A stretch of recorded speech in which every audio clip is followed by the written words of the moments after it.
Broadcasting live from the Zimmer Communications World Headquarters. This is Wake Up Mid-Missouri. Get ready, pal.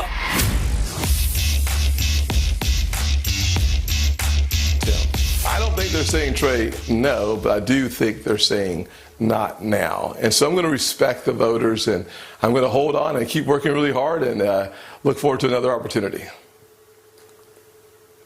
You are suspending your presidential campaign. You have plenty of money. You have the highest approval numbers of any candidate that is running, and you're a couple of states away from coming to a state where you are beloved, and you are suspending your presidential campaign. Romans 8:28 is such an important scripture. That was so awkward, and we didn't edit the long pauses out, but that was Tim Scott on Trey Gowdy yesterday, and you can see the shock in Trey's face. Tim Scott says what he says. He says, look, I've been listening to the voters. The voters aren't telling me no. They're just saying not now. And you just get this, like, blink, blink, blink, blink, blink from Trey Gowdy. Like, is this guy really dropping out on my show right now? And apparently even some of the Tim Scott staffers and certainly donors were shocked by the announcement yesterday. I was kind of shocked. Ryan, were you shocked? I was not. But these guys are friends, so I think that they have a long history and a long relationship together, and it makes a lot of sense that Trey would be for his friend. Tim, he's a great guy. He's a nice guy. He had a lot of cash on hand and a lot of ability to continue forward. At the same time, though, he just didn't ever quite cross the barrier in terms of connecting with voters in Iowa, I think. But I agree with Trey. You would think that a sitting U.S. Senator from South Carolina would probably do well in an early state like South Carolina, and this seems like a premature dropout. But I think he's just reading the tea leaves. I think you're right. And, he never really gained the momentum, but he, of all the people, I remember on this very show before the first presidential debate, of all the folks we were excited to see on the stage, we were like, we're really excited to see Tim Scott. He had had some national presence before in some debate responses and other things, and we really thought he would come out and really start getting that national attention and momentum, and it just never quite caught on. So sad to see him go, but glad to see that debate stage narrowing because we're facing another debate here soon. But first, you are listening to Wake Up Mid-Missouri. I'm Stephanie Bell. I am in the big chair today, and you are hearing a new voice on our show. That is Ryan Johnson. Good morning, Ryan. Hey, good morning, Stephanie. Well, glad to be here. Yeah, let's introduce you to our Wake Up family a little bit. I think a lot of people in Missouri politics are familiar with you. You've had a long career in Missouri politics and are very knowledgeable. But let's tell folks who maybe are not quite as familiar with you. What have you been up to in conservative politics, and what are you up to now? Sure. I have worked in Republican conservative policy and politics here in the state of Missouri and nationally for the last 20 years or so in various capacities. I've been a campaign consultant. I have been a lobbyist on the freedom side of the ball for years, have my own company called Exemplar Public Affairs, but also currently I am an elected county commissioner in the great county of Cass, just south of Kansas City. And so it was nice to drive over to spend some time with my friends in Columbia today. And then I also work with an organization called Americans for Prosperity, where I serve as their director of grassroots operations for the state of Missouri. That's what I'm doing right now. But no, I love this business, and I just love the opportunity to talk policy and politics any chance I get. So really, thank you for the opportunity to come out today. Well, we are excited to have you this morning. I will note Brian Hauswirth is off today, but of course we are joined by John Marsh. I'm here. And producer Hannah. Hello. And we're going to be joined by one of your colleagues, Ryan, later this morning at 6:35. Camellia Peterson from Americans for Prosperity will be joining us. I am super excited. I know her personally, have had coffee with her many times. She's been doing some great work, so excited to hear what she's been up to. We're also, in the 7 o'clock hour, we'll be joined by Beth Liss. She is the board chair of the Jewish Foundation of Greater Kansas City. She's headed to D.C. today for a big march, so excited to talk with her. And then we will have Todd Graves on at 8:10 this morning. He is on the board of curators for Mizzou. And John, huge weekend this weekend. I think Hannah's got a little bit of audio that I'm super excited about.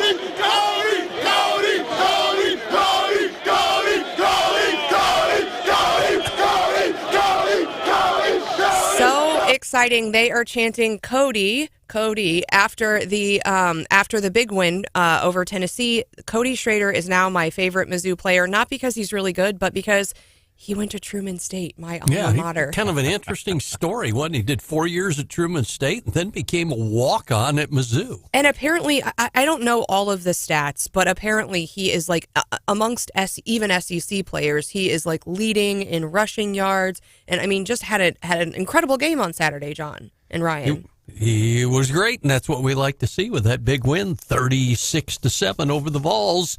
Can you say New Year's Day Bowl time? That would be wonderful.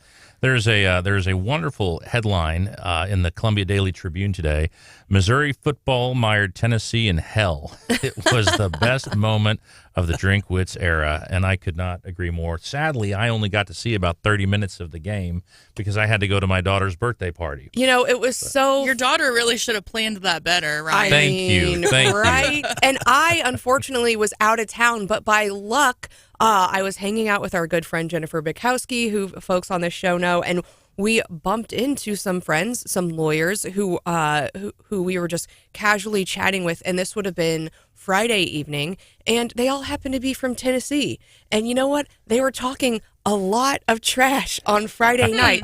And so Saturday night, I was keeping an eye out for these same folks who I think had their tail between their legs and were hiding out because they knew if they ran into Jennifer and I, we would have words for them. But it was just such a neat game, and it was fun being out and talking to folks and letting them know. And actually, I bumped into a guest of the show, Michael Bekesha, who went to Mizzou Law. He's living in D.C. now, and let him know Faroe's this is the fourth sellout in a row, the first time since 1980. People are so excited.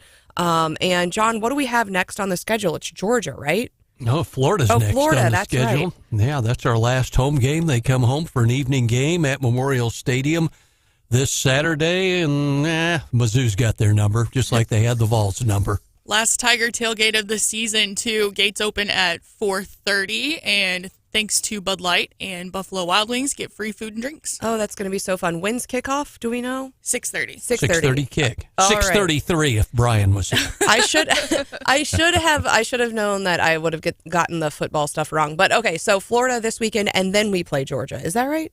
We already played We Georgia. already played Georgia. Georgia. Gosh darn it. Then we hit, what am I thinking about then? We're headed to Black Friday game in Fayetteville to take on the Hogs. That's right. Okay, that's the team that I was thinking about. I should have known. Are you sure?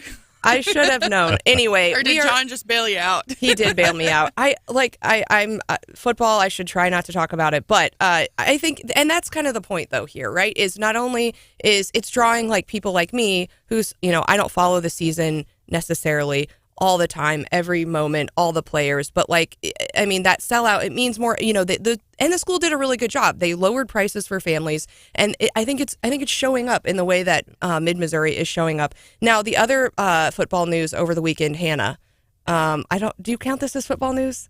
Yeah. Travis Kelce Oh, my. was in Argentina. Oh, boy. The internet exploded. Which, by the way, my daughter, very excited about that. Very excited about that. Okay. The only time she talks about Travis Kelce is, of course, when it's related to Taylor Swift. Well, there you go. And that's it's drawing so many more people into the fold of the Chiefs. And, it was a joke there for a while that Taylor was putting Travis on the map, but... Well, she changed a lyric of her song, apparently, to include him. Oh, yeah. Yes, so, it was big that moment in Argentina for Kansas City sports fans. It was the Karma song, and she said something about boy from the Chiefs, right? Yeah, so the lyric is, karma is a god, karma is my boyfriend. And she changed it to, karma is the guy on the Chiefs, running straight home to me. And people lost their minds. Including Travis Kelce. And Taylor's dad. He was blowing her kisses from the crowd. Well, and did you see the second thing that happened that had the internet exploding again? Like the hug at the end? Yes, so she comes off stage, and Travis and Taylor have kind of been a little on the DL when it comes to PDA. I think the most we've seen is a kiss on the cheek. And hand-holding. But she ran off stage and threw herself into his arms, had both of her arms up around his neck, and there was a nice long smooch. I am going to thankfully enjoy I missed this. that part. But. Oh, come on, Ryan. But like, I mean, for folks in the Kansas City area too, and for all of Missouri, I just think like it's great. Like the extra PR, I do worry, and someone said it's gonna be bad if this does not go right. But I think the it. tomahawk chop of all time. Oh, Doesn't my go gosh. right, huh?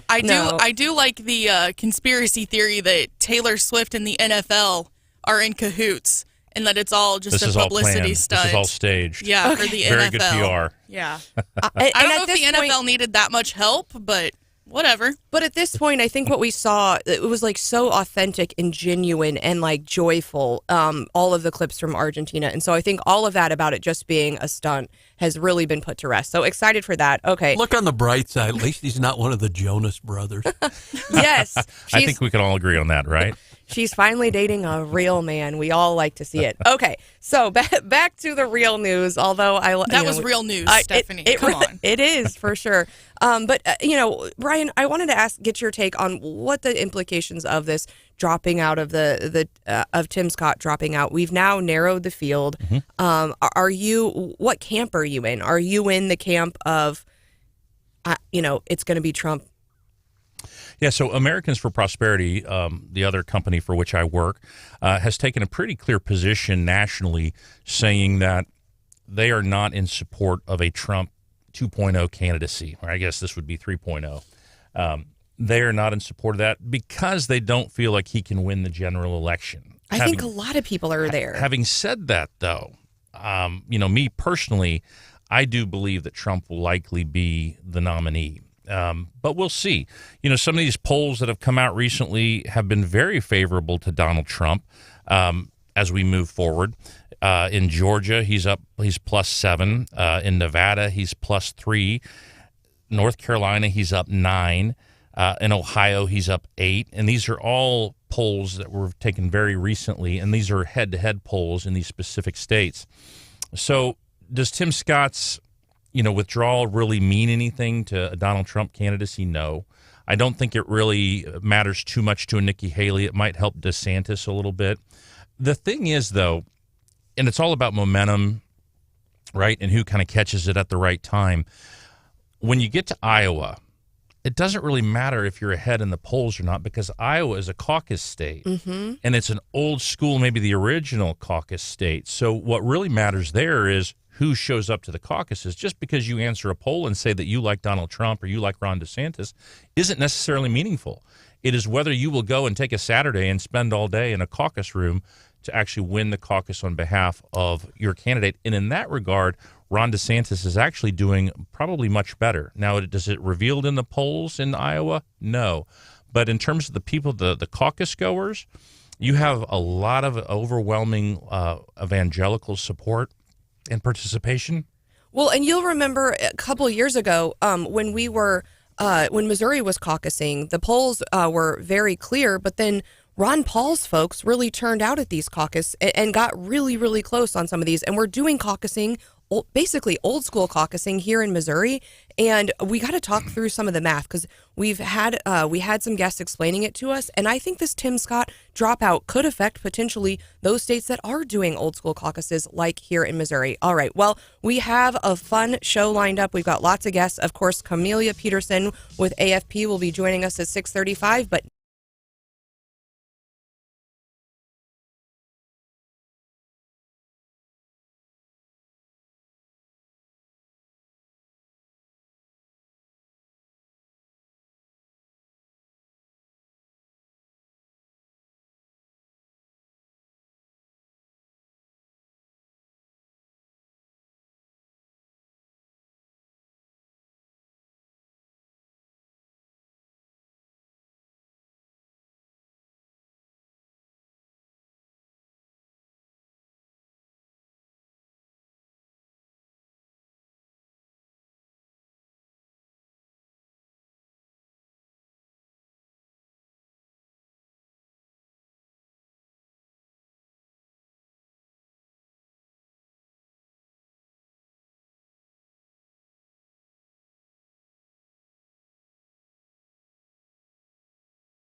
government to fund their defenses, so a shutdown should be out of the question. The world is on fire from where I sit. It is too, urgent. That is the latest on the continuing resolution. I believe the deadline is Friday, and it has been an ongoing conversation that I wish we could just get past. That gets us into our daily DC rundown. So we're hearing different terms for this. I'm learning all sorts of things. Last week we were, instead of an omnibus, we were doing a maxibus. There was a mini one, wasn't there? A minibus, yeah. And now I think they're the Democrats are calling this the ladder approach, because essentially we would kind of break the spending bills into two and potentially kick the deadline. We'd have this, and others are calling it a step down approach, where we would do a continuing resolution, some of our spending through January, and then we would give ourselves a little bit more time and do the rest through February. Ryan, you're an elected official. Is this the way to govern? Just kick the can down the road continually? Well, as you know, as the esteemed alderwoman from Ashland, no, it is not. It's just incredible that they continue to do this, but it's evidence that we have deeply divided government. No one is surprised by that. Republicans do not trust Democrats. Democrats do not trust Republicans. They're both trying to beat each other in this thing called campaigns, which is really more like open warfare anymore. And so with that, they don't ever want to give the other side a win. So they don't want to do anything to compromise or to allow governance to actually occur. But we as the American people deserve a win on spending, right? We do deserve a win on spending and planning and actual governance, which is incredible to me. And then, oh, by the way, the world seems like it's on fire around us, from Ukraine to Israel to so on and so forth, to the pending problem in Taiwan with China and so on and so forth. So with all of that considered, you kind of need the government to work. You really do. And with all of that considered, we know Joe Biden will be meeting with Xi Jinping on Wednesday. That'll be the second meeting of those parties. But what is he and Kamala doing today while like you said, Ryan, while the world is on fire? Napping? Well, no, he's getting up from his nap and he's going to party with the Golden Knights. The Golden Knights are celebrating their Stanley Cup win, that's important. It always is fun when the teams come. Hopefully we'll see some Missouri teams at the White House. But anyway, that's what they're up to today. Again, big meetings for Biden this week. According to let's see, his security advisor, he is going to tell China that they need to resume their military ties with us. That's what this meeting is going to be about. I don't trust Joe Biden to do the right thing or China to commit to anything. Yeah, I mean, President Xi is not impressed by the Biden administration. In fact, I was, it's been said, and I've read recently, where the big concern here about Taiwan, as an example, as they might see within this next year as their window of opportunity, because they don't know what election 2024 is going to bring. Is it going to bring a President DeSantis or a President Trump again, who is stronger, tougher, and more strategic in trying to deal with that threat? So the real risk of them contending in China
But he has invited Camellia Peterson, who I know well. She is also with Americans for Prosperity, and so excited to have her joining the program this morning. Good morning, Camellia.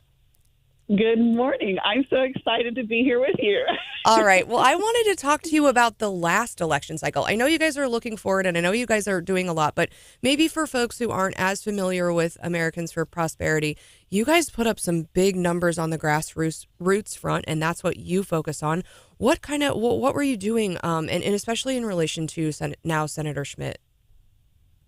So in the last election cycle, we did get involved in the primary for now Senator Eric Schmidt, and knocked almost 500,000 doors in that primary.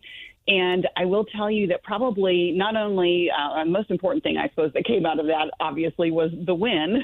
But also one of the other and very important things that came out of that in terms of the data that we saw afterwards was that we found that people who voted in that primary, and this is not just Missouri, but nationwide, people who voted in the primary that we had also had contact with when we knocked their door, 15% of those people had never voted in a primary before.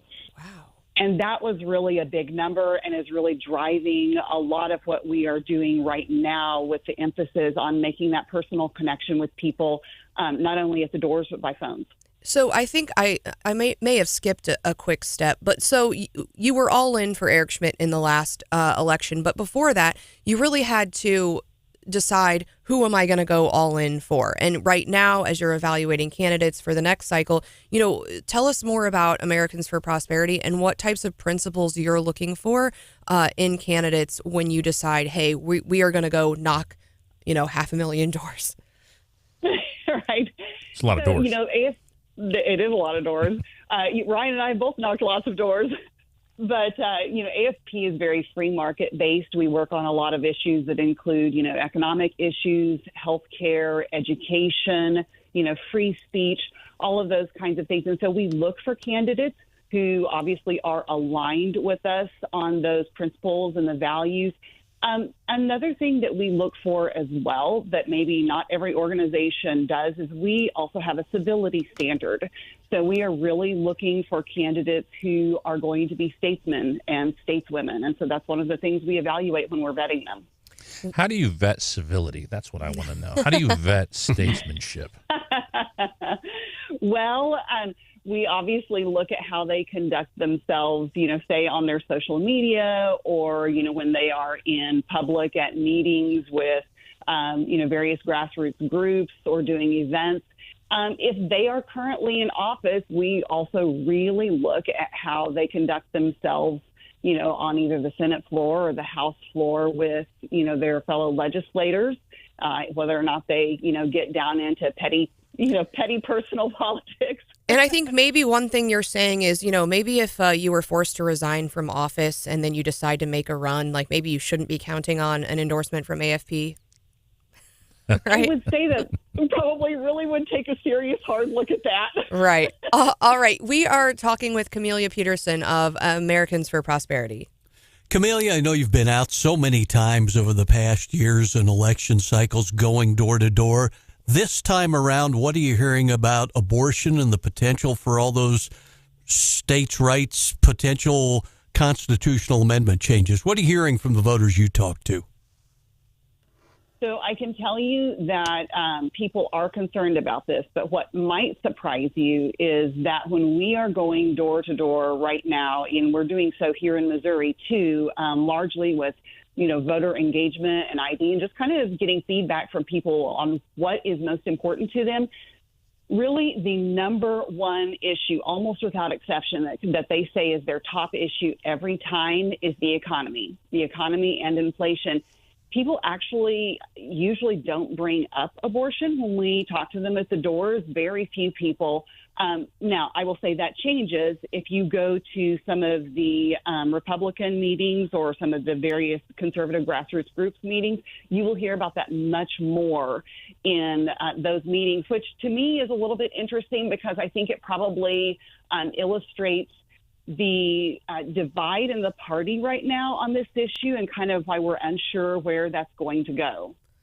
Now, I heard, and I think I saw photos recently, you had a big party in St. Louis with some of our radio friends for the debate watch, and had a room full of, I think, different conservatives probably, but some different perspectives. I think, Ryan brought up earlier this morning that polls are different than caucusing, and caucusing is more about who shows up.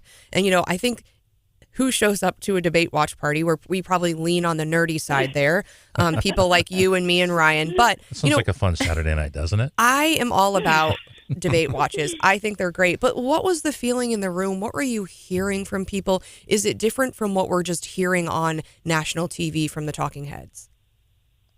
In some ways, yes. I mean, we did have some people there who were definitely Trump supporters. Otherwise, I would say it was a real mix. It was interesting because we had a little pregame before the debate started and had a discussion and had interaction with the people who attended. And there was one gentleman who, before we ever got started up, turned around to everybody there, and he wanted to tell them all about Vivek Ramaswamy and how they should check him out, and how well he was speaking on all of these different issues. And so there were definitely some supporters of some of the other candidates there as well. Everybody was really engaged in this debate watch party, which is different than any other one that I've had before, because most of the time it feels like people aren't paying attention.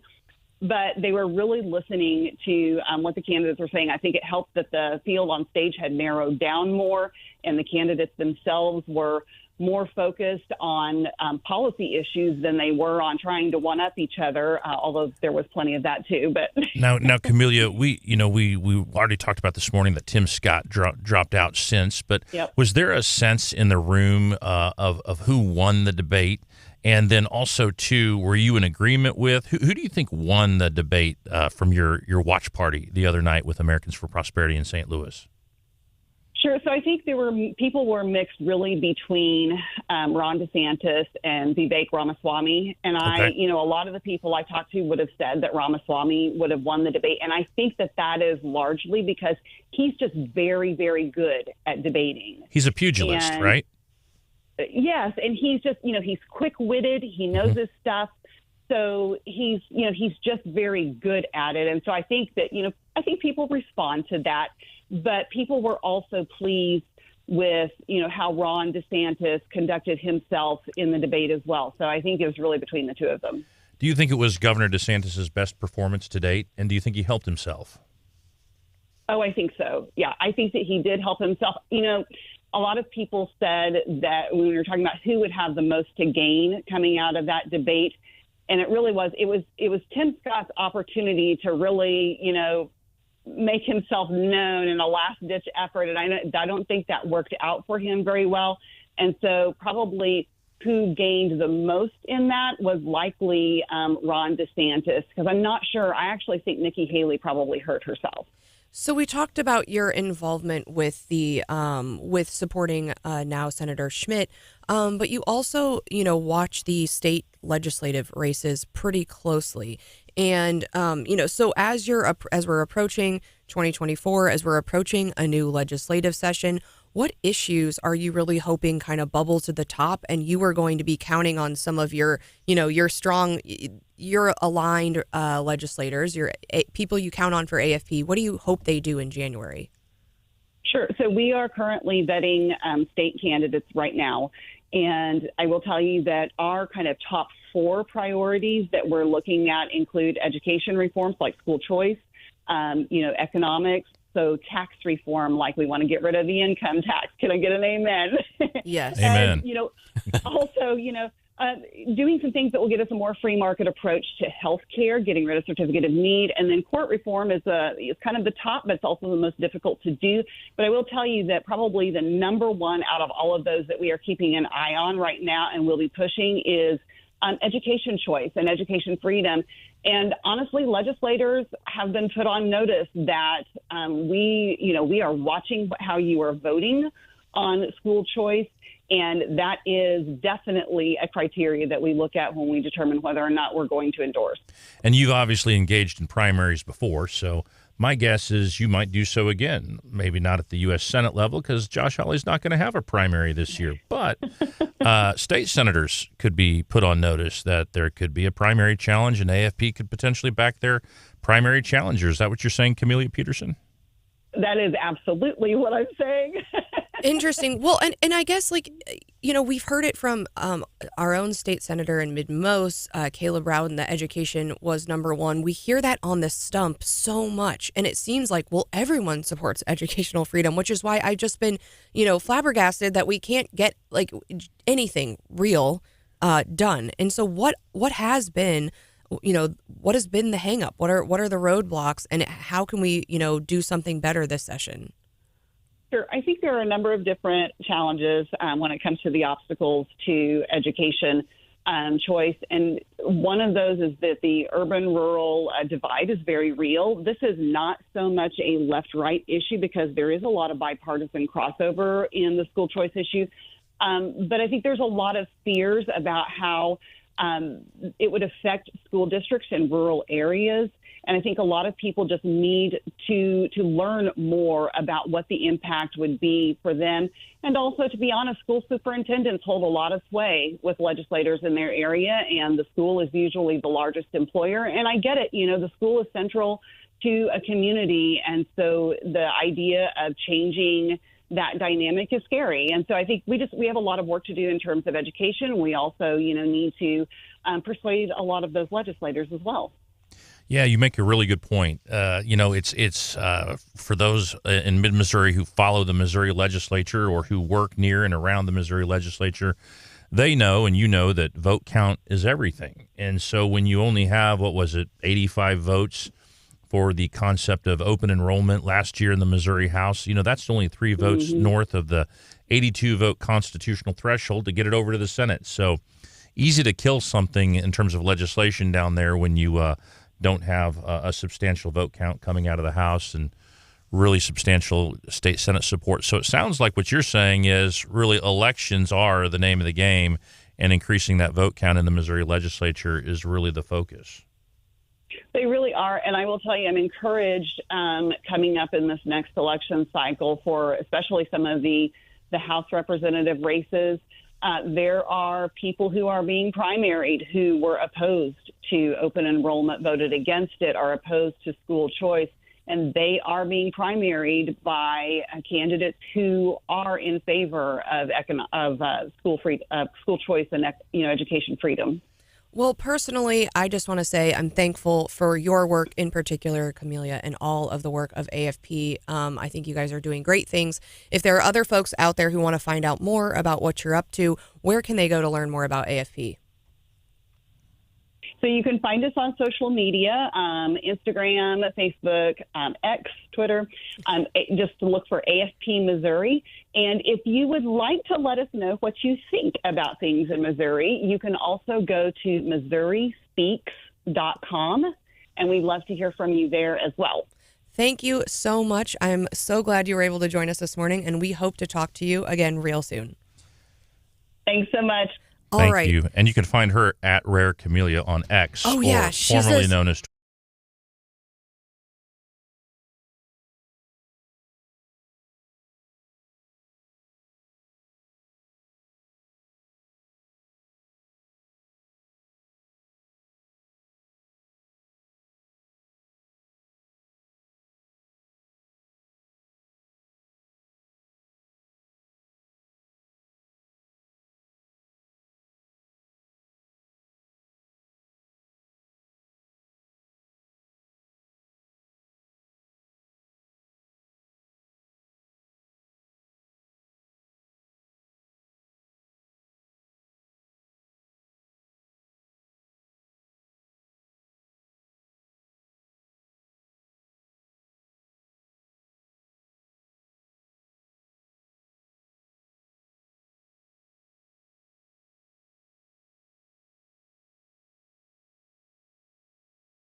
Here today with Ryan Johnson to my left. You can he's in studio here, so you can tune in live on Facebook or live on YouTube and watch us. Of course, I am wearing my black and gold today after the big win.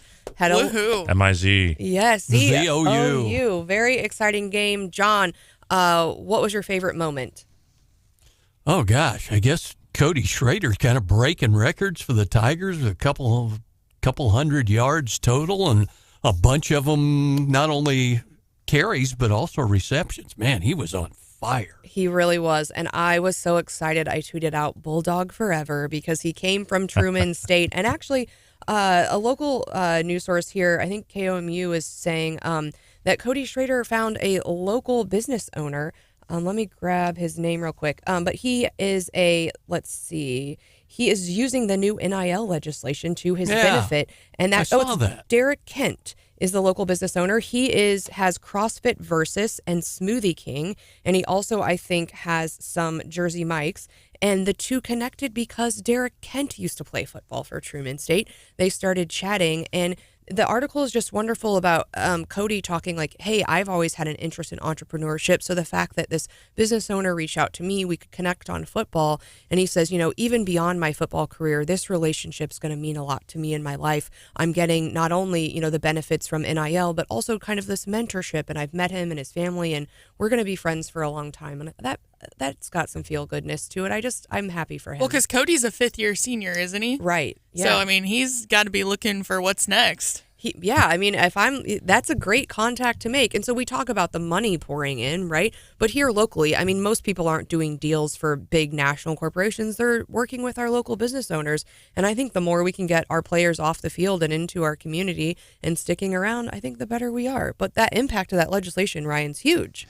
What I love the quote from this KMOU.com story from Kent was, I was attracted to his story because it reminded me of myself 20 years ago. Oh. And whether it's, Truman State or Mizzou here, the relationships and the connections that you make with alumni are just so important. And to the generation that's gone before, that's maybe 20 years ahead, to be able to mentor a young man or a young woman, it just pays dividends, right?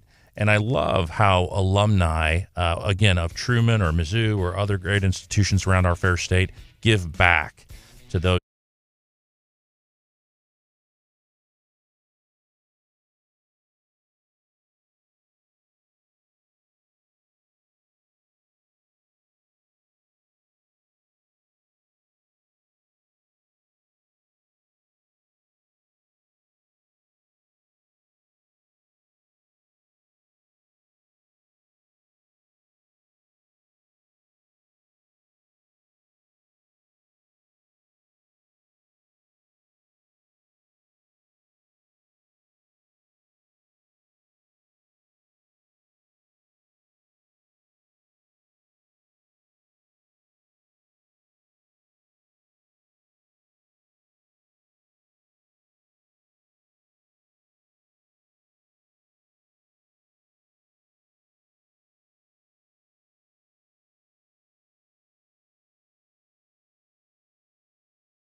And I also have been involved in Missouri politics and policy for the better part of 20 years. So I do like to think I know what I'm doing when it comes to this business, and I am thrilled to be in Columbia, Missouri this morning with you. Well, I am glad you are here as well, and glad you are connected us with your friend Beth Liss. She is the board chair of the Jewish Federation of Greater Kansas City. And this last week I had the opportunity to be in D.C. for the Federalist Society, and I'm glad they addressed this. And Barry Weiss actually gave the Barbara Olson Memorial Lecture, and I was traveling, didn't have a chance to attend, but my good friends from here in Missouri did, and they said the entire room. So you can watch the speech on YouTube, which I plan to do this week. But they said the entire audience, just tears. It was such a moving speech and such an important issue, and I think really. It's a hard issue and something that I'm glad we can have open dialogue about. And I think seeing some of what we've seen in St. Louis and here at Mizzou's campus, really drives home the level of hate that we're seeing in this country. And it's hard to accept as someone who loves America and loves freedom. And it's just I can't believe my eyes. But I want to hear from Beth about this. She is headed to D.C. For an event. And so, Beth, welcome to the show. Thank you so much for having me. So what are your feelings when you see these events that we had a pro-Palestinian rally on Mizzou's campus just a week or so ago, and the front banner in big letters says ceasefire now. What's your reaction to that?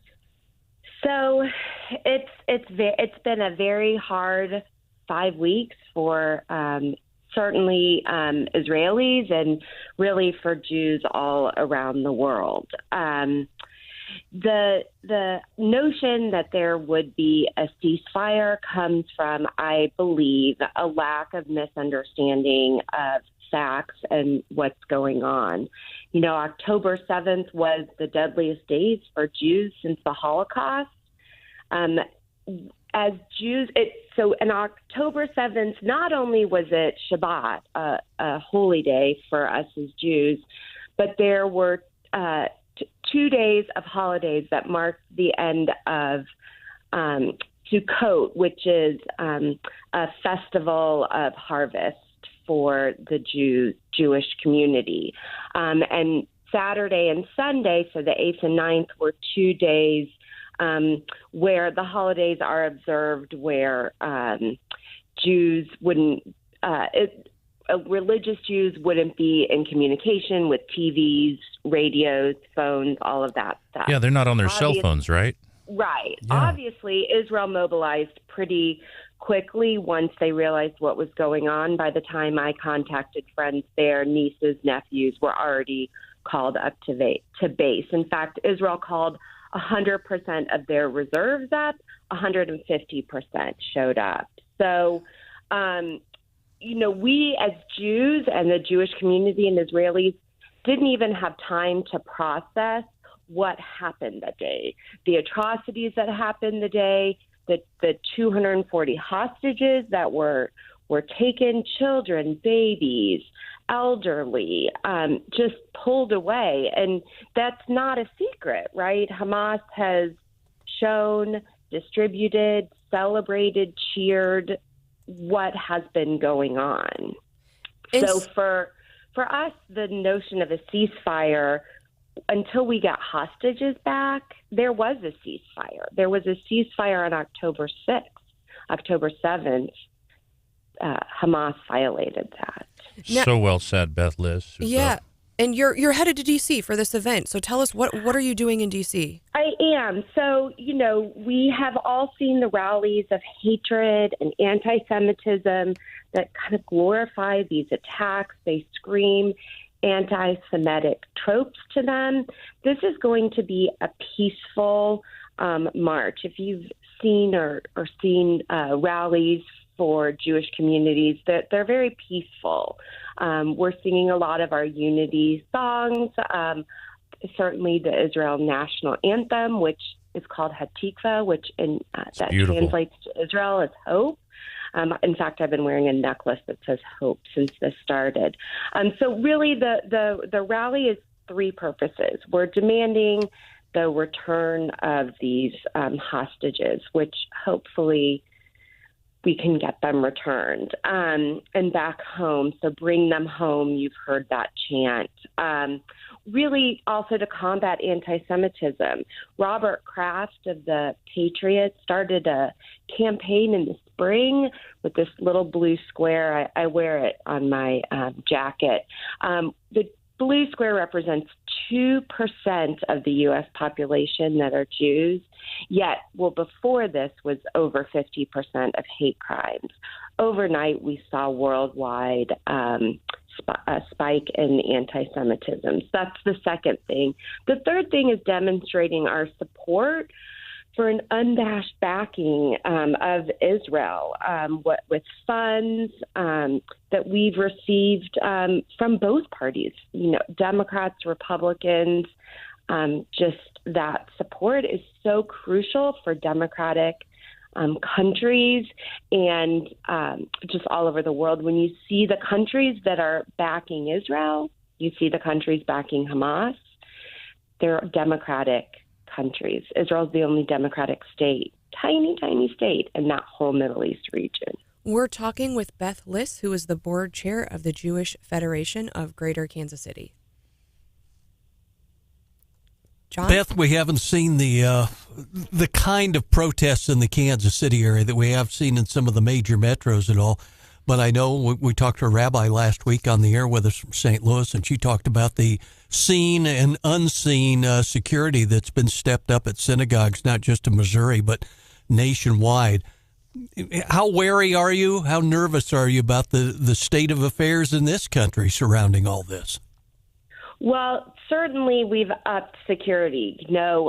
After the shootings in Kansas City in 2014, we say we got into a business we didn't want to get into, which was a business of securing our community.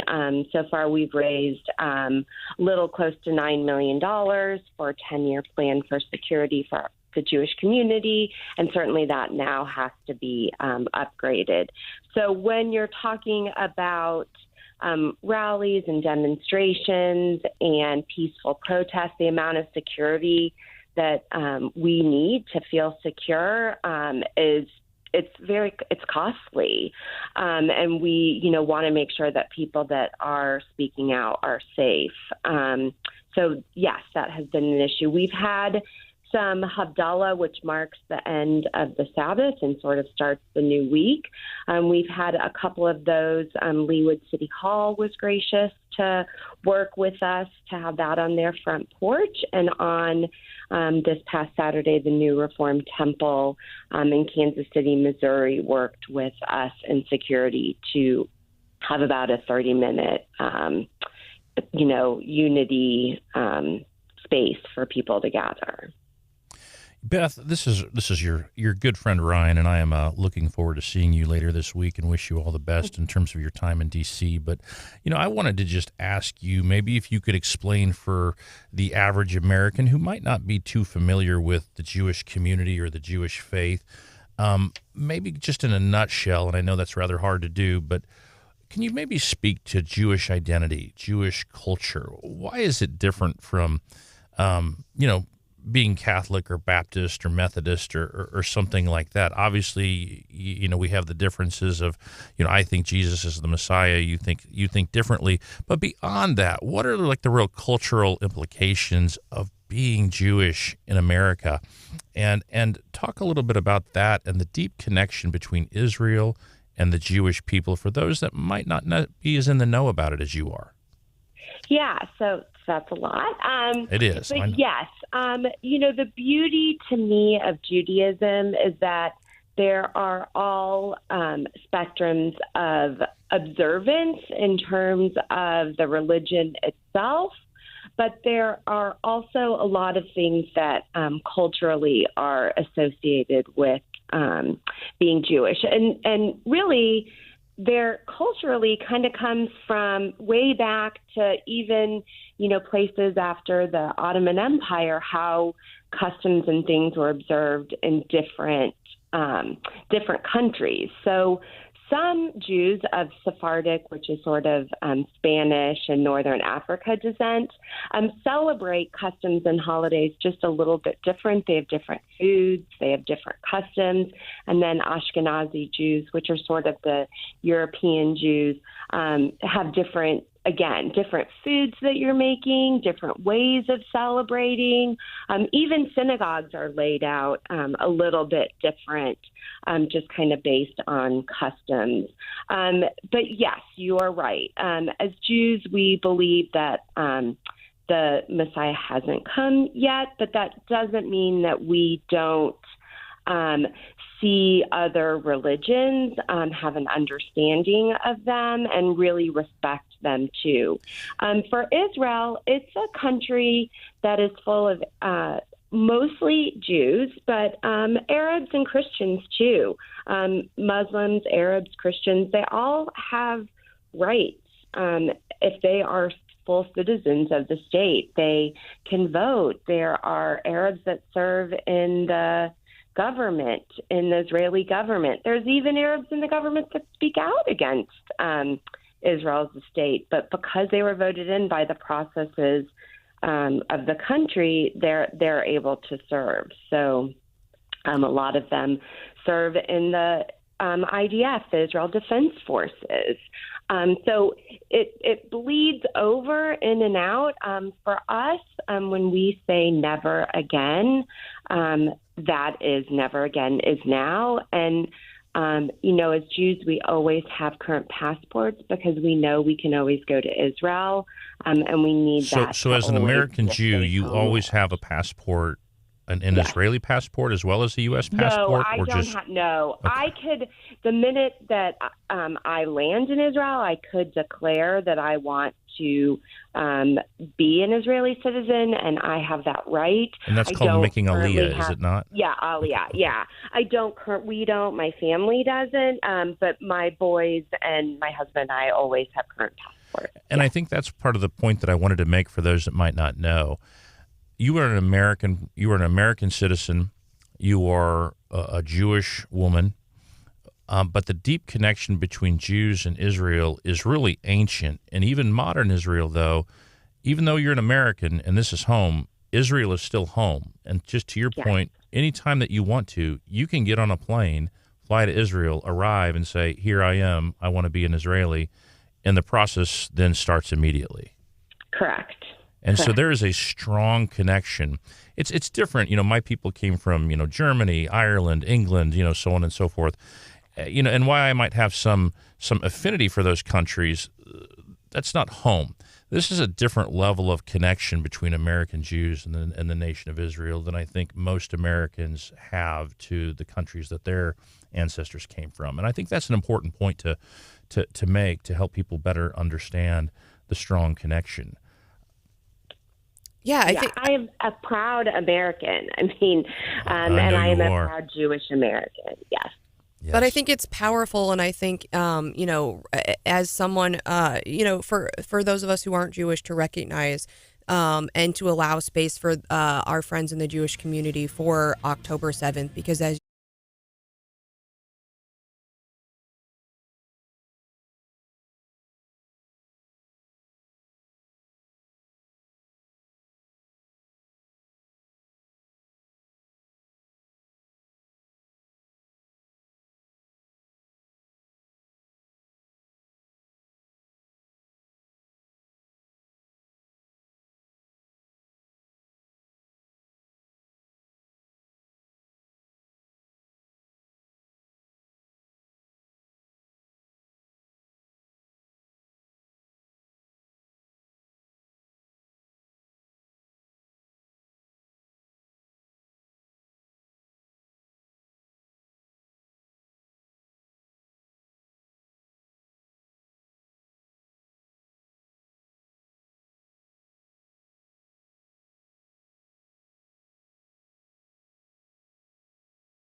It is now time for What's Hot with Hannah, which means it's 7:25-ish. Okay, I'm having a case of the Mondays, Hannah. Can I get a break here? Is it 7:25? No, it's not. It's 7:27. Sorry. Shame. Stephanie Bell.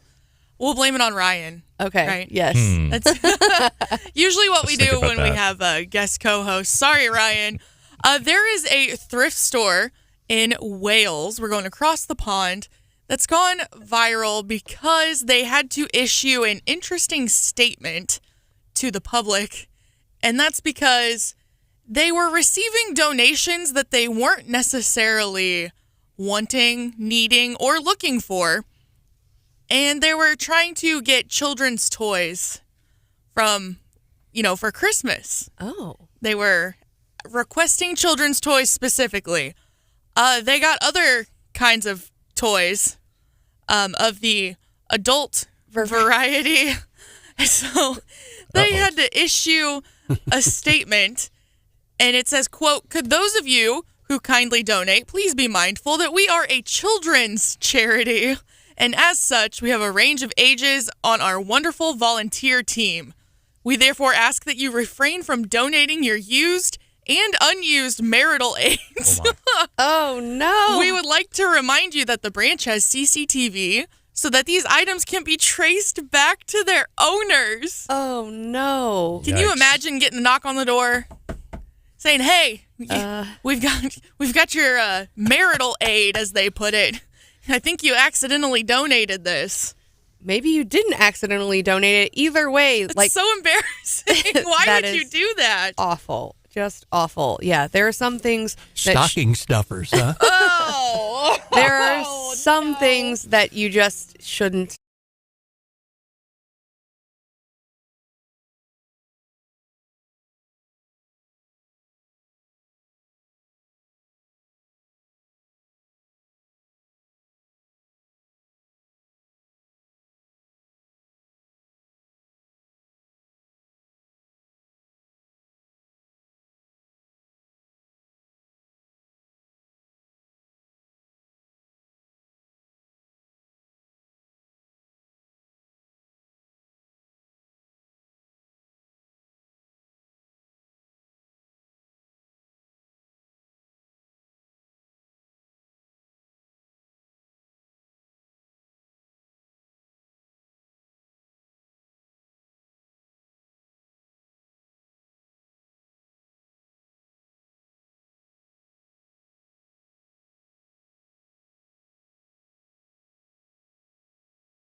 I'm going to hold on and keep working really hard and look forward to another opportunity. You are suspending your presidential campaign. You have plenty of money. You have the highest approval numbers of any candidate that is running, and you're a couple of states away from coming to a state where you are beloved, and you are suspending your presidential campaign. Romans 8:28, such a That is so awkward, and we didn't edit out the awkward pauses. And if you could see Trey Gowdy's face as Tim Scott tells him the news, he's just got this like almost It's very much like a WTF face. And it's almost like a cartoon character. He's just like, blink, blink, blink. Did I hear that right? What? And he's like, but you're beloved. You have your polling's good. You have lots of money. What are you doing? And Tim Scott says, people are saying, it's not now. It's not no. It's just not right now. Or not ever. I think when Mike Pence said the time is not now, I said, I don't think it's ever going to be your time, Mike Pence. I don't feel that same way about Tim Scott. I do feel like he still has a bright future, but obviously he just didn't catch fire, didn't get the momentum he needed. But I was kind of shocked for him to, and it seems like other people were not. I mean, Trey Gowdy looks pretty shocked. And they're friends, and you got to support your friend, and I think that's why. At one time, Tim Scott, because he's a sitting U.S. senator and a pretty capable fundraiser, I think was almost equal to cash on hand Donald Trump. This was back in the summer, but had something like $21 million cash on hand, which is not insignificant when you're running for president. Or when you don't have all the legal bills to pay as well. I've heard that lawyers can be expensive. They can be. So, no, Tim is a capable senator, a great guy, a great heart. You listen to his message, and it's kind of a 1985-esque Ronald Reagan Morning in America. And I think part of the reason that he did not really ever connect with the Republican base, and it's a sad state of our affairs, is because of that message. It's not where the Republican base is right now. The Republican base is angry.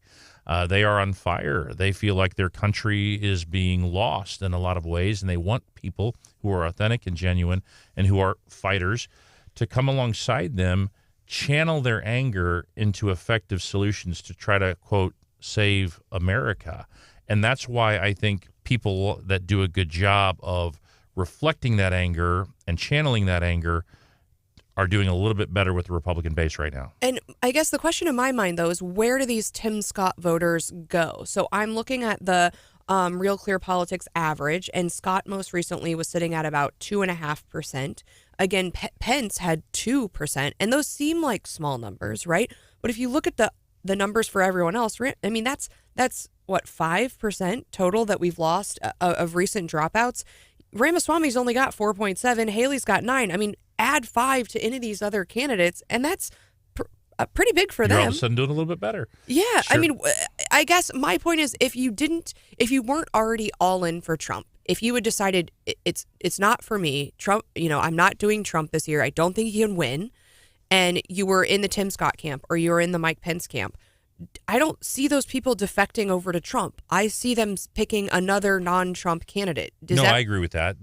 These are not people that are shopping in the Trump bucket. That bucket is essentially set. Shopping in the Trump bucket. But it is a large bucket. I mean, in Iowa, Trump is polling it, according to the RCP average, 47.3, while DeSantis is maintaining at 7.0. And I think what he will need is he will need to collect the 14% from Haley, the 6.7 in Iowa that Scott is currently yielding. He will need that to begin to come up to par. But again, Iowa is a different animal. It is not a Republican primary. It is a Republican caucus, and caucuses are all about who shows up. And we've seen that history here in Missouri. We had caucuses we have a caucus every year, but like the true Iowa one, an Iowa style caucus we had back in, was it 12 with Romney? It was 12, and I was a county party chairman at the time, so got to organize the whole thing. And how did it go? Was it chaos? It was I think we did a good job with our credentials committee. We did a good job setting up the venue and security and processes and all the kind of the boring back end stuff. We did a good job on that. And then you elect a caucus chair, and thankfully I didn't get to be the caucus chair. It went about how you might think back in then. I think Santorum walked out of the Cass County caucus with the most votes, and then followed by Romney. Having said that, though, if you look to history, during that same year in Greene County, not a small county when it comes to Republican primary politics in Missouri, that's Springfield for those that don't know. Down in Greene County, you had a gentleman walk into the caucus who brought a lot of people with him who were for Ron Paul, and walked up to the party chairman or chairwoman at the time and said, "I'm here to take over your caucus," and subsequently did because they brought the numbers. So in Iowa, if a bunch of DeSantis-supporting evangelicals decide to show up on a cold Saturday in January to their caucus, if they have the numbers in the room, that's who picks the winner of the Iowa presidential caucus. So it's all about who shows up, which means it's a game of turnout. And DeSantis has a pretty effective ground game up there in Iowa. I've been up there a lot recently on the ground, so I have some idea what's going on out there. And he does have a very solid ground game, whereas Trump seems to be relying upon his name ID as president. We've got some Wake Up family members weighing in on the texter, 573-874-9390. We have Keith, who is disagreeing with Stephanie a little bit. Okay. Keith says that Tim Scott's base will vote for Trump. They won't vote for Biden or a third-party candidate. They want results, the same results they saw 4 years ago. Oh, they definitely won't vote for Biden. None of us want that. And then Shelley is also weighing in. She says maybe the candidates that are starting to drop out are thinking about a vice presidential run. Oh, certainly. I think they all want to be vice presidents. Now, if Trump's the nominee, though, he's basically said, I don't like any of those guys on the stage. And I think he's serious about that. I don't think he's going to pick any of these folks. He hates when people challenge him. And so just by mere fact of the folks getting in the race, I think that's disqualifying if you're Trump. I don't know. I agree. He won't give him a second look. I think they are all but maybe they'll get like an administrative position, like an admin position somewhere. I think Vivek Ramaswamy, a lot of people are saying, he wants to go into the administration should a Republican get elected. Of course, he would be the only one that I think would maybe get that offer or that look. Yes, I agree. I think, and he's been all in. I mean, he's all in for Trump. He loves Trump, but you almost wonder if he's Trump's placeholder in these debates. Maybe. He's got 4.7% of the polling average right now, and that's from Real Clear. But, Ryan, you're talking about the caucus, and I've been trying to game this out in my head. And so it's hard for me, but we've changed these rules. Missouri's going to caucus as well. And I think my understanding is when you walk in, there's going to be kind of this first, what I'm going to call a poll, but everyone's going to kind of imagine, you got 100 people, they're walking to different, there's signs on the wall, and we all form our little groups for each candidate. That's about how it works, yeah. Yeah, and I think, so, we've always said, the more candidates that get in, the better this is for Trump. So as people drop out, it actually gets a lot worse for Trump, I think. And so you're imagining this caucus. I guess in Missouri, I think the rule is if you don't have 15% on that first kind of vote in your local county caucus, then you're out basically, and you have to either leave or pick a different candidate in this second round. And so I'm looking at the Real Clear average, and so just imagine the 100 people in that room perfectly fit the national polling, which won't happen, but let's imagine for a second. Right now, Trump's at 58%. No one is even getting 15%. Ron DeSantis is at 14.4. So you walk in, we all of the non-Trumpers divide into their little Scott, Haley, Ramaswamy, DeSantis, and they're all out the first round, and our entire vote goes to Trump. So, so that's with everybody in. So by the time we get to Missouri, if there are 2 or 3 main candidates at that point, you could see maybe some, Haley or DeSantis getting over that 15% threshold. But it was going to be almost impossible with as many candidates as are in right now. Yeah, a crowded field benefits one person, and it benefits President Trump, and I think everybody really understands that. It is a head-to-head has always been better for Ron DeSantis. So if we get to that point, which we may not. I mean, we go to Iowa, then we go to New Hampshire, then South Carolina. These early states, and so often in Missouri, we don't seem to matter. Is it over? That's what I was going to. Is it Sometimes over seems like it's by over. the time it gets to Now, us? in 2016, I was with Ted Cruz, and we were still fighting to the bitter end. Unfortunately, there's no second place in politics. So Donald Trump did win, and I went on to vote for him in the general election and was excited to do so again in 2020. Having said that, though, this is all about a game of numbers. And again, in terms of caucuses, I think the real one that matters is Iowa. I think if Donald Trump wins the Iowa caucus, I think that just gives him even more momentum. And I think a lot more people will start to coalesce around him in these early states. Now, Camellia made reference to something a little bit earlier when we talked to her with Americans for Prosperity, which is going out of its way to use data to turn out new voters. Mm-hmm. And so that's kind of the wild card here, about digging down into the data to find people who are modeled in such a way that may vote, and being able to turn those people out to vote or caucus. That could be a difference maker. And that was a huge number of new voters. So how? But again, those new voters came in and apparently showed up bigly for Eric Schmidt. So are those new voters going to come in and show up bigly for President Trump? Well, Eric Schmidt, is a wonderful human being and an adept politician. I've known him a long time. Eric kind of got the best of both worlds. He got to be a very pro-Trump U.S. Senate candidate while also enjoying the support of groups like Americans for Prosperity. And he ran a very capable campaign and did a wonderful job as Attorney General, especially in terms of the politics of it and leveraging that office to yield more benefit for himself later as he ran for the U.S. Senate in terms of earned media and the fights that he took on and all of those things. Even with all that, Eric still credits AFP with his primary win. Mm-hmm. Now, I don't know if I would go that far, but I would credit AFP with the margin. It was a fairly decisive victory in that primary, and I wouldn't have expected that decisive margin of victory for Eric, especially with the other Eric that was on the ballot. So can AFP make a significant difference in Iowa? I think, and in other states like Missouri, I think the answer is yes. They've proven that they can. We'll just have to see how it plays out in January, though. It's anybody's race for second place at this point, and I think the real question here is, do we get to a point where it becomes a head-to-head between someone like a DeSantis and Trump early enough? That's my 2 cents. It's fascinating. I love talking about the 2024 presidential race. I say it's like my Christmas Eve. Like, I love Election Day. Of because course, you're a nerd. I'm a nerd. It's like a Super Bowl. I think Election Day is maybe better than the Super Bowl. Oh, wow. Right? That's way up there. And that's why you have to be a political nerd to enjoy this kind of stuff. Any Super Bowl that the Chiefs aren't playing in, I would say yes, it's better than the Super Bowl. Although after this last election, I told people, I said I woke up and I feel like I got a stocking full of coal.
Austin. There's a tent city next door, or there was a tent city. There's only one guy left, but he's walking around the neighborhood with a chainsaw. One resident said she found the guy near her house, and he accused her of stealing his tools. And she said he was saying weird stuff like, I'm not building a latrine, and something about Satan being in the trees. She called the Austin PD, but he wouldn't leave. And she said, what's next? Is God going to tell him to burn down the whole neighborhood? There's people up and down here, retirement community. She said it's like the Blair Witch Project. Rami Zawade has been charged with criminal trespass around the neighborhood 5 times, but the Austin Attorney's Office hasn't prosecuted him. They said at least cops were able to lure him away from the neighborhood the last time around with 2 extra large carnitas burritos and a 12-pack of No way. the tonic of Texas, of course, Dr. Pepper. Now you know the rest of that story. Really? I'm going to guess there were some hard drugs involved there because he seems very paranoid. He really does. But I would trade a chainsaw for 2 burritos, I think. Not that They were extra large ones. Hold the Dr. Pepper for me, though. Oh, what? You're not Probably a a Dr. Pepper be a fan? big My red wife guy. loves Diet Dr. Pepper, but not I. No, Oh, that's sad. It's so good. That's national drink of Texas. it really is. It really is. But I mean, that's terrible though. I mean, chopping down trees, not only is it like bad for your neighborhood, but like also the safety implications. I mean, I've seen some things go wrong. You know, I got family and they're like, yeah, I got a chainsaw. My husband's out there with a chainsaw. I'm like, do you know what you're doing? Like, cause those things can fall the wrong way. Chainsaw injuries are not pretty. Yeah, and just like, I mean, trees falling on your car or your house are also Not good either. or your neighbor's house are not pretty Even either. worse. Timber! Yikes. All right, John, that is fun. Everyone be on the lookout for a burrito or chain wielding criminal, I guess. They got him though, right? Well, they lured him from the neighborhood is how it was coined. Okay, that is I am thankful. Here, buddy. We got your burrito. One thing we haven't gotten to yet, and I hope maybe we will in this next hour. We are getting some more updates about the House Ethics Committee. It's met a couple times. People are talking, about our House Speaker Dean Plucker, and he had some expense report issues. And Scott Fawn, who co-hosted last week, raised this issue, and I hadn't thought about it this way. And I thought, I think he's right. And he said, all of those folks in the legislature who were throwing bombs or rocks from their glass houses get a per diem every day for their food and their lodging from the state. And he said every single one of them has, had a campaign committee pay for their meal one day. So if someone else paid for your meal and you took the per diem that day, are you not double dipping yourself? That is an astute point from Mr. Scott Fawn. I mean, right? I was like, that is very true. And so I think a lot of people might be reconsidering their position or their harsh words. But again, I think that ethics committee is scheduled to meet again. But I think, a lot of people got out in front, maybe a little bit over their skis on that before they had maybe considered their own comings and goings. Well, people were, anxious, especially his political opponents and people that wanted to make a headline or two were, quick to throw stones. The flip side of Scott's argument.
Tiger.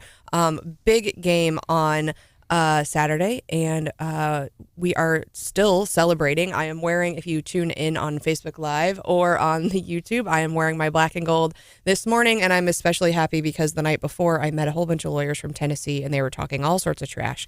So I was celebrating with everyone else on Saturday.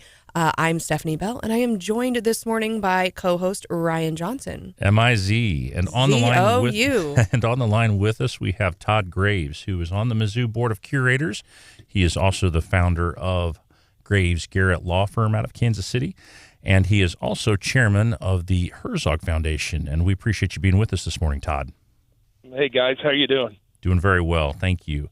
Hey, Todd, I've got an article in front of me from the Columbia Daily Tribune.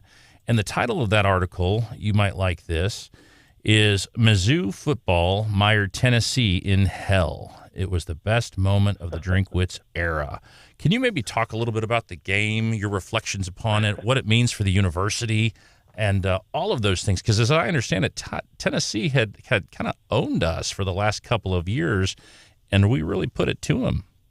Yeah, I was there year before last when they ran it up on us, and they had our number for the last couple of years. And I think from what we're all hearing out of the athletic department, this game was pretty personal for the Tiger team, and they put it on them, and I think it felt pretty good for all of us.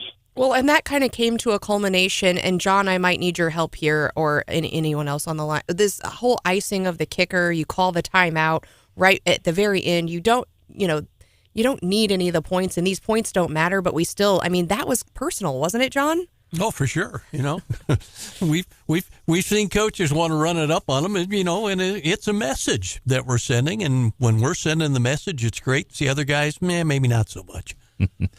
From the same article, Eli Drinkwitz is quoted as saying, "We were in hell last year. You lose some of those games the way we did, and it don't get much worse than that." But he also said it's a message not just to the SEC, but to Missouri as well as around the country. Hey, you can't kill us. We're going to fight, and we're going to keep fighting, and we're going to come back and win. So what does this really mean for the university system of the great state of Missouri, Todd, from your perspective as a member of the Board of Curators? Well, I'm only one of 9 members, but I do have a perspective. This is we're all about the brand, and that brand can be raised or damaged by things that we do every day. And the one thing that can really, really have an impact on our brand is when the football team's doing well. I think there were an average of 7 million viewers when we played the University of Georgia, and I don't know other opportunities we have to have a positive brand impact to 7 million people on behalf of the university, in just a matter of a few hours than that. And I think it's got a huge impact on what we do. Very good point, Todd. You also do work. You were a litigator, a law firm founder and owner, but also a fairly adept political consultant and political strategist in your own right. And we've been talking a little bit about Missouri politics, but also about national politics and presidential politics in particular. And just wanted to kind of get your take on the current Republican field, the aftermath of last week's debate, the aftermath of elections last week in other parts of the country. Where do you think this goes from here, Todd Graves? I don't know. The one thing I learned a long time ago in politics and in life is I focus on the things I can control, and there's not a lot I can do to impact where this presidential election's going. I certainly believe that we need a Republican president. I think that's good for the country. I think that's good for all of us. And at this point in my life, I'm just going about the other things I do and hoping for the best one. And certainly when I'm asked to vote, I will. But I don't. There's a lot of good candidates. Obviously, there's some great candidates also that aren't even running this year that would be great presidents. But we can only deal with what we have in front of us. And right now, I don't think we know for sure what we're going to have in front of us. Yeah, I couldn't agree with you more about other Republicans who would make wonderful presidents. Mike Pompeo comes quickly to mind as an example, which you recently hosted him at the Herzog Foundation facilities there in Smithville, Missouri, where you serve as the board chairman. Am I right? Yeah, he was there. We have something called the American Dream Series, where we bring in prominent leaders from across the country, and they give speeches on issues of the day. And Pompeo was in. We had a packed house. He's from nearby. He's originally from Wichita, or still lives in Wichita. And I think we're going to have some other big names coming up. We're hoping that. Former Attorney General Barr will be coming in maybe early next year, and some others, and that's a real opportunity for people to meet and hear firsthand, what some of our leaders have to tell us.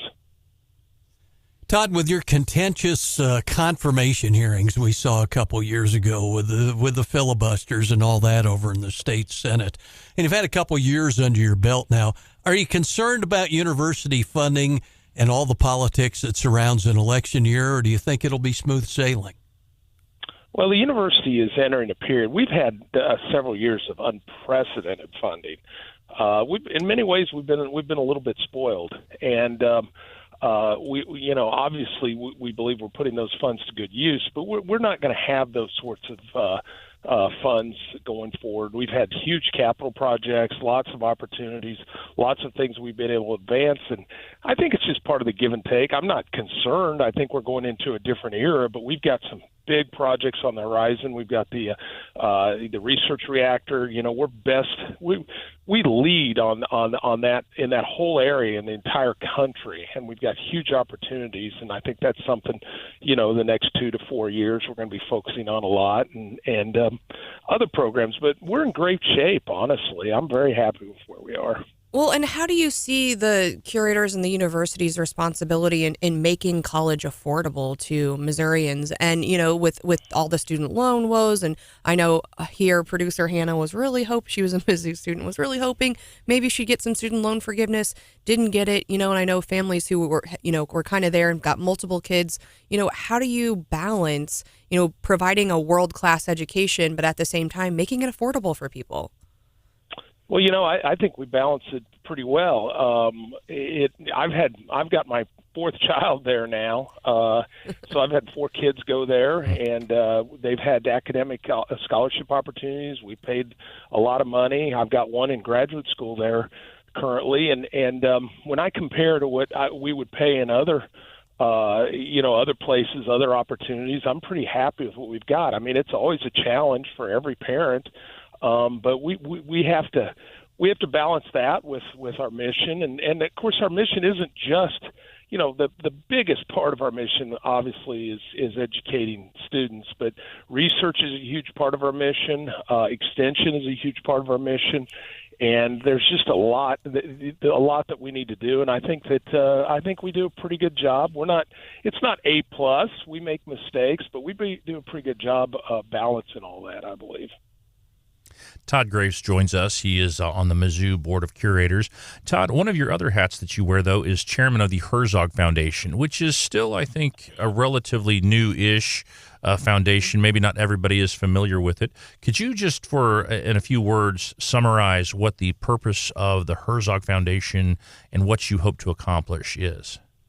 Yeah, a good friend that I met many years ago was a man named Stan Herzog, and Stan and his brother and his father had built a company in St. Joseph, Missouri, that does a lot of railroad rehab, railroad building, train cars.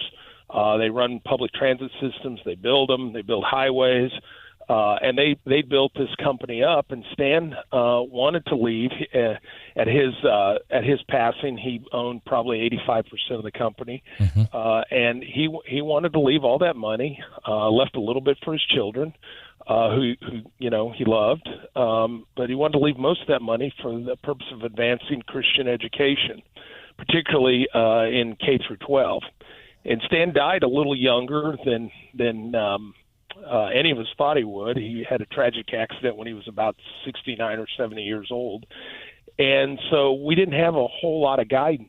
And what we've done is we've committed that money to catalyze the movement that was his dream. Obviously, Christian education, homeschooling is something that is very topical right now. A lot of people are interested in that, and we do trainings all over the country for school teachers, school administrators, parents who are doing homeschooling.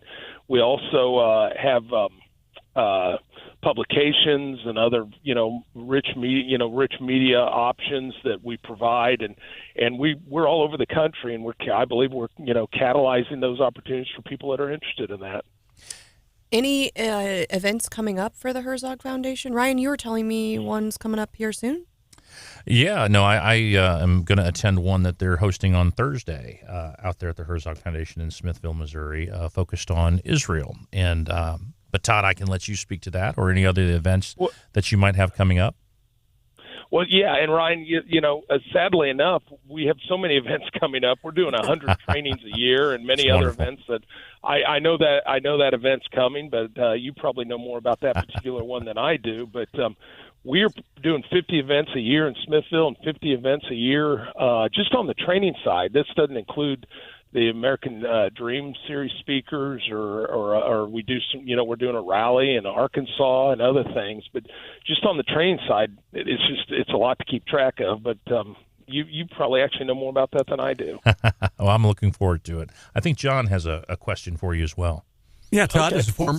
Todd is a former U.S. attorney. I guarantee you've probably been watching all the Trump court appearances and all. Your takeaway on that, maybe from your side of the house. Well, regardless of what you think of President Trump, I believe that the American justice system is doing itself a disservice. I think they're hurting the belief in the rule of law in the eyes of many Americans, because so many of these cases, and again, I don't spend a lot of time delving into the details, but just from a 30,000-foot view, so many of these cases would never be brought under any circumstances whatsoever if the defendant's name wasn't Donald Trump. And you can like him or not like him. I mean, he says things that I don't think a lot of us like, but that doesn't mean that we should change the entire system of justice in this country to try to get him. And I think that's the way people perceive it. It's unfortunate for sure. Well, we sure appreciate you joining us here this morning on Wake Up Mid-Missouri, and I know you'll be cheering along the Tigers. The next game, John, Florida, is that right? Did I get that right? That's it. All right. Yeah, this Saturday. Yep. Awesome. Yep, 6:30. MIZ.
The U.S. Changed the U.S. credit rating outlook to negative, and I think that's what we're seeing this morning in the stock futures. They are all also in the negative as the market prepares to open this Monday morning.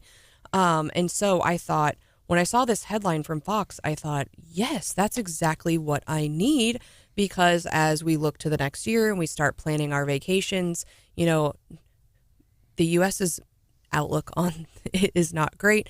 My personal budgeting outlook, I think a lot of people are also feeling very unsure, uncertain. Not only there's been mass layoffs, I mean, the price of gas, all of the things, right? So you're thinking, I need an affordable vacation. So Fox Business says, for affordable vacations. I click on it, and I am totally calling BS on Fox because, Ryan, you said I am Branson bound. And actually, Branson is not as inexpensive. It can be an expensive trip. It can be. It really can be. And so Fox is saying, here are the affordable vacations you need to try this year. 4 cruise options. Cruises. Are cruises no cheap? thanks. No, I've never been on a cruise. Me and neither. If I can help it, I never will. It sounds like a little piece of hell to me personally. It freaks me out. Have you been on a cruise, Hannah? I have, yes. Oh, was it fun? Yeah. It's fun because, Aren't you trapped on a boat with like 5,000 of your closest friends, though? Yes. I mean, there's a reason I didn't join the Navy. I was young enough that, my parents paid for the trip, but it's fun that you can go do anything on the ship, essentially, and not get charged for it because it's like prepaid. So we could go get all the drinks we wanted, all the food we wanted. There's all sorts of shows on the boat, and then getting to go do fun excursions when you go to port. It was fun. I'm going to Branson and Silver Dollar City. Yeah, something about being, I'm with Ryan, feeling trapped on the ship. I just even just the thought of not being able to get off the boat would, I don't know that I could do it. On the cruise that I went on, we actually found an unreported shipwreck, like a small boat. Well, and so we had to stop moving for a little bit and wait for the Coast Guard to get there. That was fun. Wow. Well, they are saying, hey, if you're looking at vacations, don't just consider those Caribbean cruises. They are talking, so the 4 that they, and I don't know that I'll go through all of them, but the 4, they said you can cruise to Hawaii, you can cruise to Canada, you can cruise, where else are they saying? Yeah, Norwegian Cruise Line to Hawaii. Yeah, because Hawaii is affordable? Yeah, that's what I'm like. This cannot be an affordable vacation, especially I've got 5 people, so anything times 5 doesn't really work. I just sent 3 members of my family to Orlando, Florida for a 2-day trip. Oh, no. Whirlwind trip to Disney World for my daughter's 16th birthday. And I can tell you, to send 3 people for a couple days, I spent a little north of a couple $1,000s before we even paid for meals. Yeah. So, and if I wanted to take my family, all 5 of us down there, it would have cost me $10,000 to do it right, or more maybe. Well, and that's so Celebrity Cruise to Alaska is the other thing they suggest as a. And I want to do an Alaskan cruise so bad. I do too, but those are the most expensive. So I'm thinking, I like to read Fox, but it's a good reminder that a lot of these media elites, even if they're on our side, they are living in a completely different world to me, because I'm going to the Osage River, the Lake of the Ozarks. Celebrity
joined by guest co-host Ryan Johnson. Good morning. Good morning. And producer Hannah is here. Hello. And of course, we've got John Marsh. Yes, ma'am. Brian Hauswirth will be back tomorrow. Well, this weekend I was hanging out with some of my favorite Federalist Society friends in Washington, D.C., and then I went over to some of my other friends at Reason Magazine. Ryan, you're familiar with Reason. Great organization. They've got for libertarians. Yes, it's very. Which I never knew that part about you. I've got a libertarian lean into me.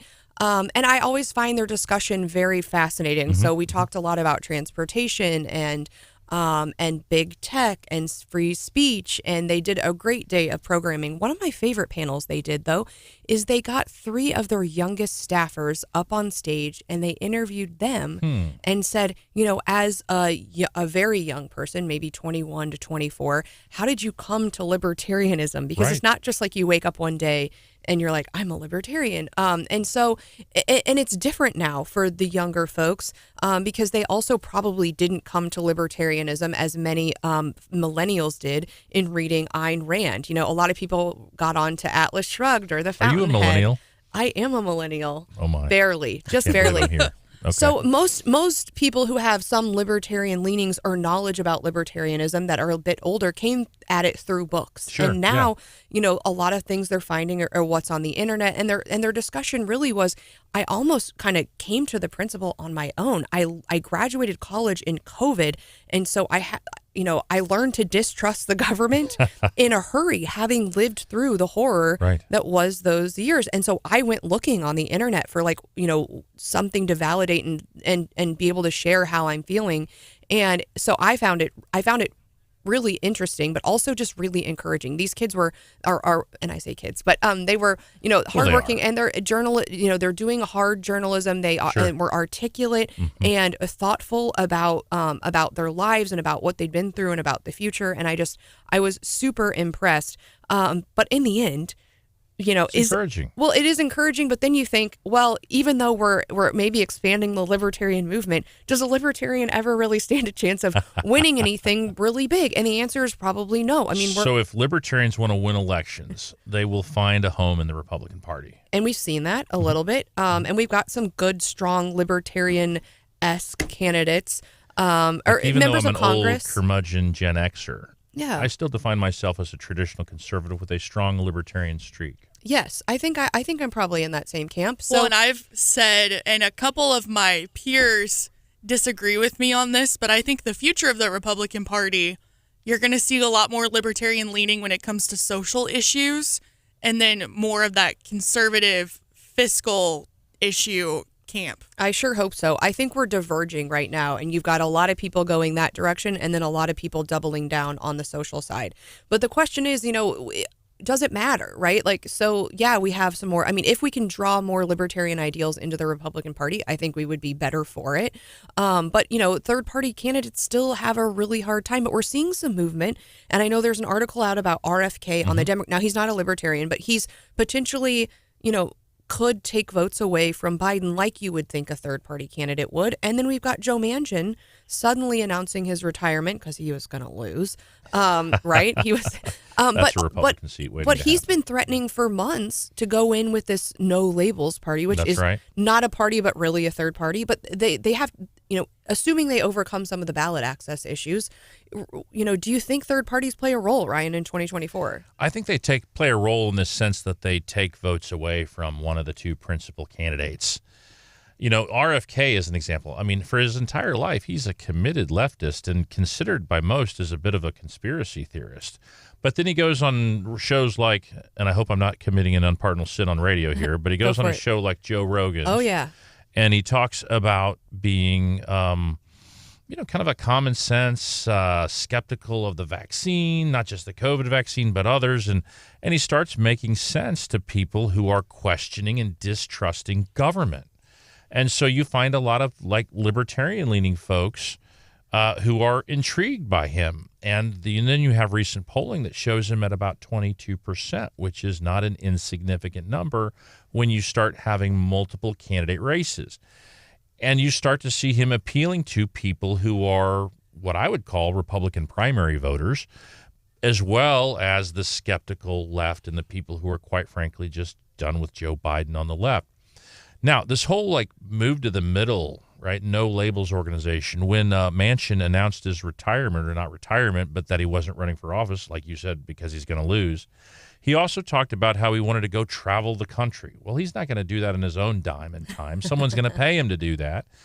And he's going to go out there and he's supposedly find out if there is an opportunity to mobilize the middle. I'm not really sure exactly what they hope to accomplish there, but I think it's to try to take votes away from people who were not voting for Bidenomics and people who are going to look elsewhere. I think at the end of the day, this is just the skeptic in me. It's probably a move to an asymmetric way to move towards denying the presidency to Trump or Ronald DeSantis or others. Yeah, well, and didn't Liz Cheney say at some point that's what she was going to do, go on a listening tour around America? That's gotten kind of... That is correct. There are donors. This is a donor-funded effort. This is not like some grassroots, organic grassroots bubble up from, the bottom-up movement where the American people are overwhelmingly saying, no, we want middlemen as our politicians. This is a donor-funded effort. Well, and I think, so you mentioned that RFK has been polling as high as 20%.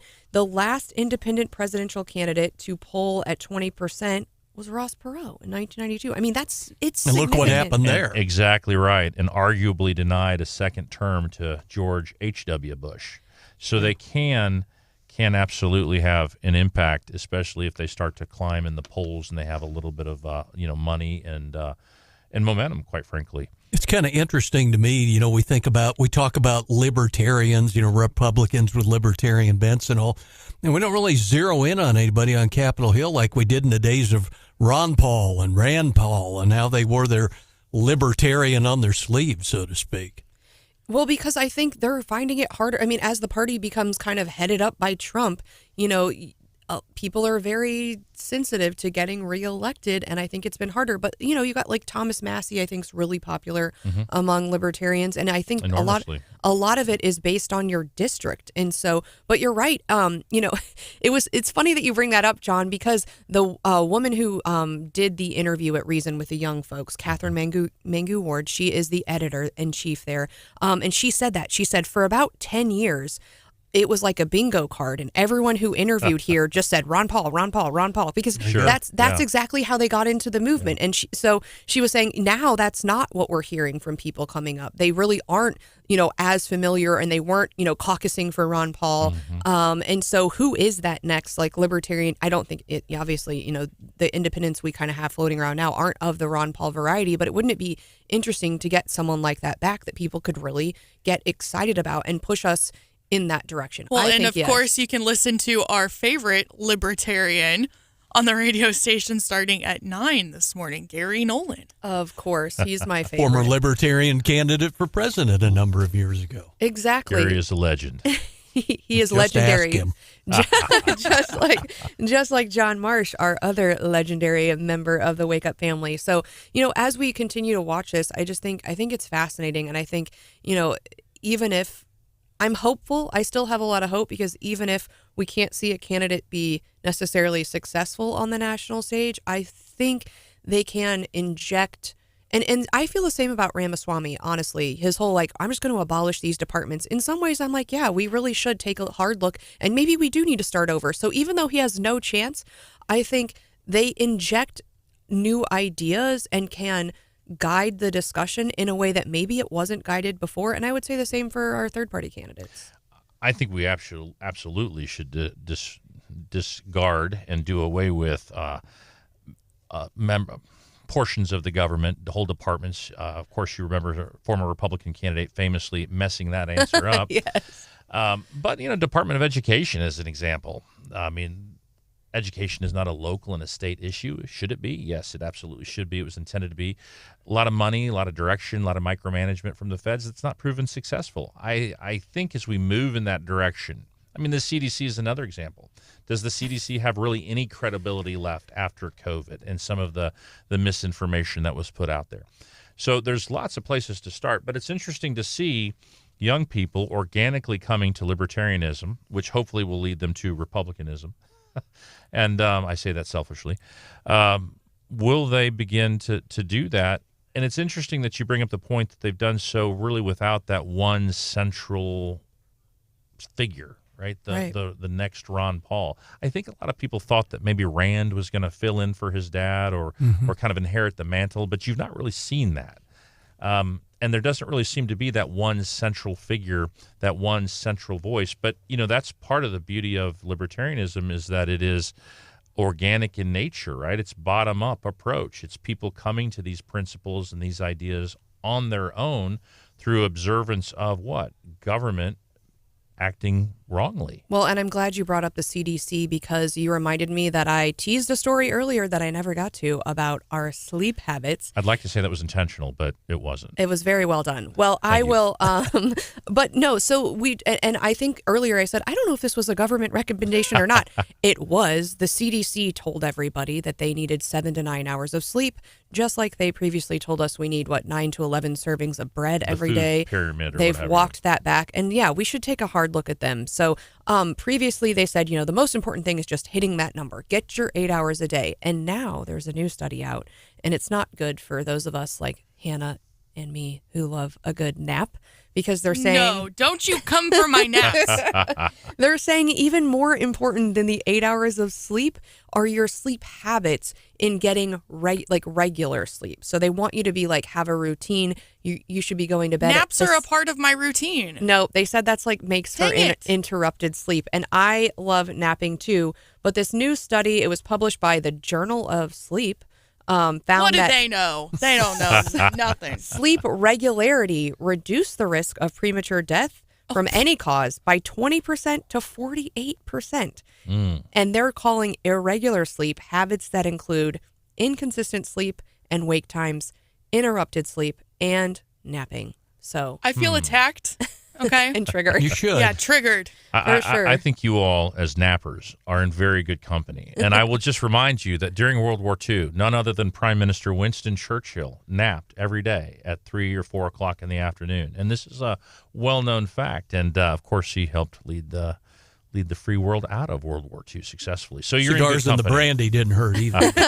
I feel vindicated. Yeah, John, you come in Copious earlier. amounts of alcohol and naps. I think that was Winston's secret. There you go. John, you come in earlier than both Stephanie and I. Do you take naps? Sometimes to force a habit, but only on the air. No, it's not very often. It's a generational thing. Hannah's proud of her naps. John is too manly and work hard to take naps. That's one of the things. Unless I'm at the station. All right. Or just too proud to admit it, maybe. That's it too. That's it too. All right. Well, coming up next, we've got leftovers. There are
got one this weekend, and good luck to everyone who is still out there looking.